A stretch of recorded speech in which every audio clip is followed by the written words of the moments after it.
सबसे पहले आपको बताएं, लाहौर मोटरवे पर खातून से ज्यादती के मुल्ज़िमान अब तक हाथ ना आ सके। मेडिकल रिपोर्ट में खातून से ज्यादती साबित हो गई है। इसी मामले पर तर्जुमान मुस्लिम लीग नून मरियम औरंगजेब मीडिया से गुफ्तगू कर रही हैं। 1 घंटे तक ये बहस होती रही कि ये वफाक की जुरिस्डिक्शन है कि ये लाहौर पुलिस की जुरिस्डिक्शन है। वो हैरान इस बात पर नहीं है कि एक औरत दुहाई देती रही और उसका कोई पूछने वाला वहाँ पहुँच नहीं सका, उसको तहफ़्फ़ुज़ फराम नहीं हो सका। CCPO हैरान इस बात पर है कि पाकिस्तान में रात को एक औरत 3 बच्चों के साथ गाड़ी में पेट्रोल चेक किए बगैर GT रोड पे जाने के अलावा मोटरवे पर क्यों चढ़ गई। ये है वो माइंडसेट जो कि रेप विक्टिम शेमिंग कर रहा है, जो कि उस माँ पे जुर्म लगा रहा है कि वो 3 बच्चों के साथ रात को क्यों नहीं निकली। और उसका बयान, CCP Lahore, chief police Lahore का बयान उन मुजरिमों को इनकरेज कर रहा है, उनका साथ दे रहा है, इन्वेस्टिगेशन पर असर अंदाज हो रहा है और कह रहा है कि गलती उस माँ की है जिसको इज्तमाई ज्यादती का निशाना बनाया गया। ये है वो माइंडसेट। और उसके ऊपर जुल्म की इंतहा कि पूरी रियासत खामोश है, उसके ऊपर जुल्म की इंतहा कि पूरी हुकूमत खामोश है, उसके ऊपर जुल्म की इंतहा कि वजीर आजम पाकिस्तान खामोश है, उसके ऊपर जुल्म की इंतहा कि वजीर आला पंजाब खामोश है। और ये इसलिए खामोश हैं कि आपको मालूम है, और ये वो वक्त है जिस वक्त IG पंजाब को उखाड़ने और पिछाड़ने की बहस हो रही थी और इस CCPO को तानियात करने की बात की जा रही थी कि ये यहीं रहेगा क्योंकि ये माइंडसेट है। और इसके अलावा एडवाइज़र टू इंटीरियर मिनिस्ट्री, वफाकी वज़ीर, दिफा किसका कर रहा है? CCPO लाहौर का दिफा किसका कर रहा है कि उनके बयान का गलत मतलब लिया गया। जो बयान है वो आपके सामने है और पूरी की पूरी काबीना खामोश है। और किसका दिफा कर रही है? उस मजलूम माँ का नहीं, दिफा कर रही है CCPO के बयान का। और उसके बाद CCPO का बयान आता है कि मेरे बयान का गलत मतलब लिया गया। मेरा ये मतलब था कि खातून की ओरिएंटेशन फ्रांस की थी क्योंकि उसकी फैमिली फ्रांस में है, क्योंकि उसके हस्बैंड फ्रांस में हैं और वो फ्रांस समझकर इस्लामी जमहूरिया पाकिस्तान में रात को अपने बच्चों के साथ निकली। वो कहता है कि फ्रांस समझकर निकली। और फ्रांस समझकर क्यों निकली? क्योंकि फ्रांस में रिट ऑफ स्टेट है, CCPO लाहौर कहता है, चीफ पुलिस लाहौर कहता है। फ्रांस में मॉरल वैल्यूज़ हैं, फ्रांस के अंदर तहफ़्फ़ुज़ दिया जाता है, रूल ऑफ लॉ है, ये कहता है CCPO लाहौर। इसका क्या मतलब है? इसका मतलब है कि इस्लामी जमहूरिया पाकिस्तान में 11 करोड़ औरतों को हिफाजत हासिल नहीं, वो महफूज नहीं, लेकिन फ्रांस में औरतें महफूज हैं, वहाँ रिट ऑफ स्टेट है, वहाँ लॉ एंड ऑर्डर है। इसका क्या मतलब है? इसका मतलब है कि इस्लामी जमहूरिया पाकिस्तान में इस वक्त ना रिट ऑफ स्टेट है, ना लॉ एंड ऑर्डर है और ना मॉरल एंड सोशल वैल्यूज़ हैं।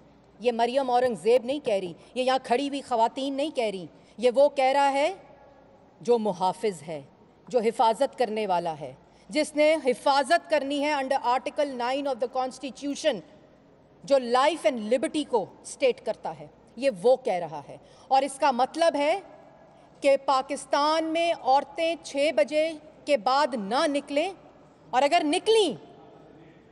निकली उनकी बेतौकीरी हुई, उनकी बेहुरमती हुई, उनके साथ ज्यादती हुई, तो उसकी जिम्मेदार वो खुद हैं।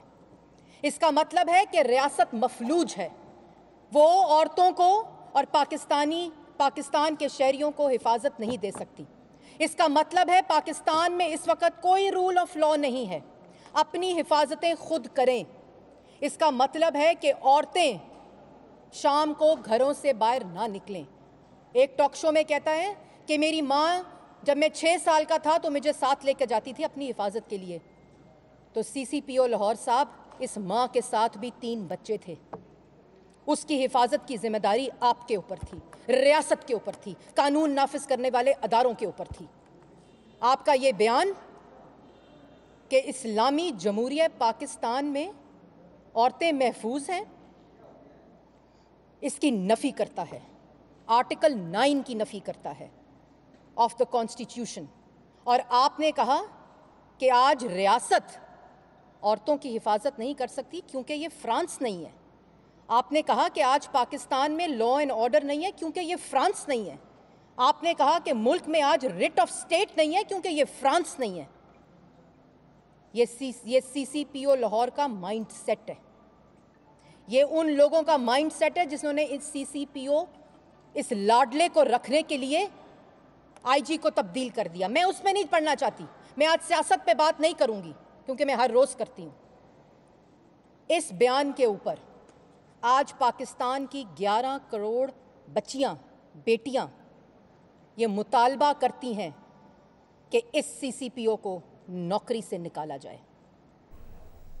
तर्जुमान मुस्लिम लीग नून मरियम औरंगजेब मीडिया से गुफ्तगू कर रही हैं। अभी अपने नाज़रीन को हम बता रहे हैं, लाहौर मोटरवे पर खातून से ज़्यादती के मुल्ज़िमान अब तक हाथ ना आ सके। मेडिकल रिपोर्ट में खातून से ज़्यादती साबित हो गई है।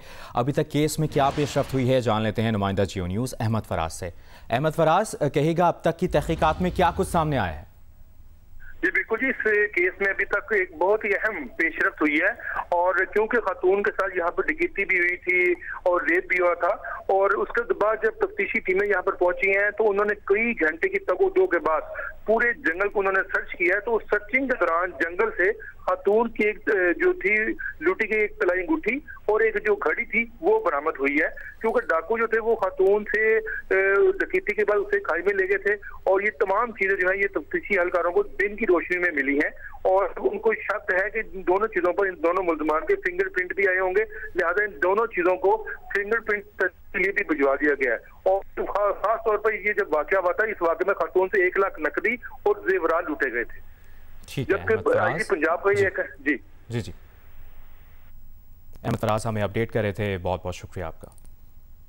साथ ही साथ आपको बताते चलें कि वज़ीर आला पंजाब उस्मान बुज़दार कहते हैं मोटरवे पर खातून से ज़्यादती का केस जल्द हल होगा। सूबाई हुकूमत मुतासरा खातून और उनके ख़ानदान के साथ खड़ी है। घिनौने वाक़े में मुलविस मुल्ज़िमान किसी रियायत के मुस्तहिक नहीं। मुतासरा खातून को इंसाफ की फराहमी के लिए आखिरी हद तक जाएंगे।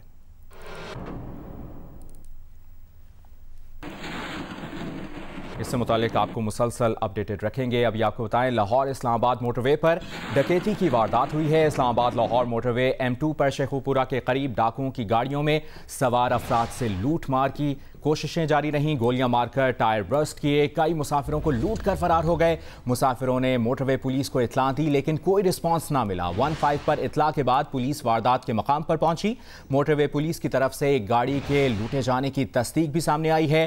तर्जुमान मोटरवे के मुताबिक मोबाइल सिग्नल ना मिलने की वजह से मोटरवे पुलिस को इतला और पहुंचने में ताखीर हुई। एक एनी शाहिद एम्बुलेंस ड्राइवर के मुताबिक एलीट फोर्स जैसी वर्दियां पहने डाकुओं ने 20 के करीब गाड़ियां रोकी। इसने एम्बुलेंस का हूटर चलाया तो डाकू पुलिस की गाड़ी समझकर फरार हो गए। कुछ गाड़ियों के टायरों पर क्लाशनकोव से फायरिंग भी की गई थी। और खबर यह भी है कि अमेज़न के बानी और मालिक जेफ बेजोस मुसलसल तीसरे साल अमीर तरीन अमरीकियों की फहरिस्त में पहले नंबर पर आ गए। फोर्ब्स की जानी फहरिस्त के मुताबिक अमेज़न के बानी और मालिक जेफ बेजोस की कुल दौलत का तखमीना 179 अरब डॉलर लगाया गया है। माइक्रोसॉफ्ट के बानी बिल गेट्स 111 अरब डॉलर के साथ दूसरे, और फेसबुक के बानी और मालिक मार्क ज़करबर्ग 85 अरब डॉलर के साथ तीसरे नंबर पर हैं। इसी फहरिस्त में 66वें नंबर पर पाकिस्तानी निजात अमरीकी शहरी शाहिद खान हैं, जिनकी कुल दौलत का तखमीना 7.8 अरब डॉलर लगाया गया है। इस्लामाबाद में खातून साइकिलिस्ट को हिरासानी का सामना करना पड़ा। समर खान कहती हैं साइकिलिंग के दौरान मैरून शर्ट पहने एक शख्स ने उनसे बदतमीजी की, उन्हें गैर मुनासिब अंदाज में छुआ। मौके पर खड़े 3-4 लोगों ने वाक़या देखा मगर मदद नहीं की। प्रोग्राम जियो पाकिस्तान में गुफ्तगू करते हुए उन्होंने बताया कि उन्हें सोशल मीडिया पर सपोर्ट किया गया लेकिन बाज़ लोगों ने तनकीद का निशाना भी बनाया। तर्जुमान इस्लामाबाद पुलिस के मुताबिक मुतासरा खातून साइकिलिस्ट से रब्ता कर लिया है, वाक़े की तफ्तीश कर रहे हैं। तर्जुमान इस्लामाबाद पुलिस के मुताबिक पुलिस CCTV कैमरों की मदद से वाक़े के बारे में तफ्तीश कर रही है।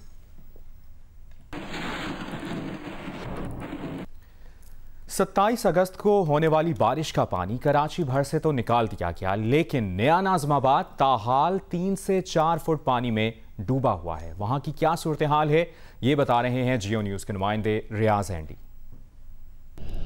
जी देखिए, मैं इस वक्त मौजूद हूँ नया नाज़माबाद के ब्लॉक D के अंदर और काफ़ी दिन हो चुके हैं बारिश हुए लेकिन अभी तक यहाँ पर पानी की ये सूरत हाल है। हम ऑलमोस्ट 5'11" तो हूँ मैं और मैं तकरीबन 3-4 फुट तो पानी के अंदर हूँ इस वक्त। ज़्यादातर अबैंडन्ड ही है लेकिन ये कि कुछ लोग जो मौजूद हैं उन्होंने अपने घरों के बाहर जो है अपने रग वगैरह जो है वो सुखाए हुए हैं। फैमिलीज़ जो है वो आ रही हैं अपने अपने घरों का देखने के लिए कि क्या सूरत हाल है। चेहरों से परेशान भी है डेफिनेटली, लेकिन ये कि इस वक्त तक जो सूरत हाल है नया नाज़माबाद के ब्लॉक D की वो ये है। सिटी बैंक खातून को चीफ एग्जीक्यूटिव का मनसब देने वाला पहला अमरीकी बैंक बन गया। जेन फ्रेजर फरवरी 2021 में सिटी बैंक की CEO बनेंगी। वो इस वक्त सिटी बैंक की ग्लोबल बैंकिंग की सरबराह हैं। हार्वर्ड ग्रेजुएट जेन फ्रेजर 2004 से सिटी बैंक के साथ मुंसलिक हैं। नई जिम्मेदारी मिलने पर जेन फ्रेजर का कहना है कि बैंक का CEO बनना उनके लिए एजाज की बात है।